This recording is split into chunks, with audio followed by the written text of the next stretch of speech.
আমাদের একজন সার্বিয়াতে গেছে প্রায় 13 লক্ষ টাকা খরচ করে, সব মিলে আরো বেশ কিছু খরচ তার হয়েছে। সার্বিয়াতে যাওয়ার পরে এয়ারপোর্ট থেকে তার কোম্পানি আর তাকে রিসিভ করে নেই।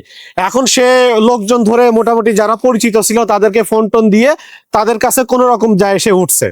যাওয়ার পরে কোম্পানি সে খুঁজে পাচ্ছে না, কোম্পানি যে ফোন নাম্বার ছিল সেটাতে ফোন দিয়েও সে পাচ্ছে না, বা তার এজেন্ট যেখানে পাঠানোর কথা ছিল তার সাথে যে কন্ট্রাক্ট হয়েছিল সেই অফিসও সে খুঁজে পাচ্ছে না।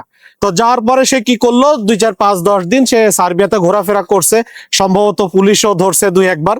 এখন সার্বিয়াতে তো তার কোনো কাজ নাই, তার কোম্পানি নাই, তার কোনো কাজ নাই, তার কোনো টিআরসি নাই। পরে আর একটা দালাল ঠিক করছে আর কি, একটা এজেন্ট ঠিক করছে আর কি, তার সাথে তার কন্ট্রাক্ট হয়েছে 2.5 লাখ টাকা। সার্বিয়া থেকে তাকে কোনো না কোনো ভাবে ইতালিতে পৌঁছায় দেবে, ইতালিতে পৌঁছানোর পরে সেই টাকাটা দিয়ে দেবে। তাইলে এদিক থেকে খরচ হয়েছে প্রায় 13 লাখ 13.5 লাখ টাকা মতো, আরো 2.5 লাখ টাকা ওখানে, তাহলে টোটাল কত হলো? প্রায় 15.5 লক্ষ টাকা তার ইতালিতে যেতে খরচ। তো দেখেন ইতালিতে যাওয়ার পরে তার সাথে কি হয়েছে, মাত্র 12 দিনের মাথায় সে পুলিশের কাছে ধরা খাইছে। পুলিশের কাছে ধরা খেয়ে এখন সে জেলে, জানি না তাকে দেশে পাঠাবে কিনা নাকি তার জেলেই রাখবে, জানি না, তার ভবিষ্যৎ অনিশ্চিত। এই জন্য আমি আপনাদের সবসময় বলি, যত কম টাকাই আপনাদেরকে বলুক না কেন যে আপনাকে 7 লাখ 8 লাখ টাকায় সার্বিয়াতে পাঠিয়ে দেব, আপনার 2 মাসে ভিসা হয়ে যাবে, ভাই যত কম সময় লাগবে আর যত কম টাকা লাগবে ভাববেন যে এটা সাপ্লাই কোম্পানি।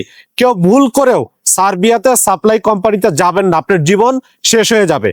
আপনি সার্বিয়াতেও টিকতে পারবেন না, সার্বিয়া থেকে যদি আবার অবৈধভাবে ইতালি, ফ্রান্স, জার্মানি যেখানে যান না কেন সেখানেও আপনি বিপদে পড়বেন। তো সবাই সাবধানতা অবলম্বন করবেন। ইতালিতে যদি যাওয়ার ইচ্ছাই থাকে আপনি সরাসরি যাওয়ার চেষ্টা করুন, ওয়ার্ক পারমিট নিয়ে যাওয়ার চেষ্টা করুন, অথবা আপনি একটা ট্যুরিস্ট ভিসা নিয়ে ইতালিতে যান। যদি সেখানে বৈধ হতে পারেন, আপনার ভিসা থাকাকালীন সময় যদি দেখেন যে না আপনি বৈধ হতে পারবেন, আপনার কাছে সেরকম ভালো লিঙ্ক আছে, তো আপনি থেকে যাবেন অথবা আপনি ফেরত আসবেন, কিন্তু অবৈধভাবে কেউ যাওয়ার চেষ্টা করবেন না।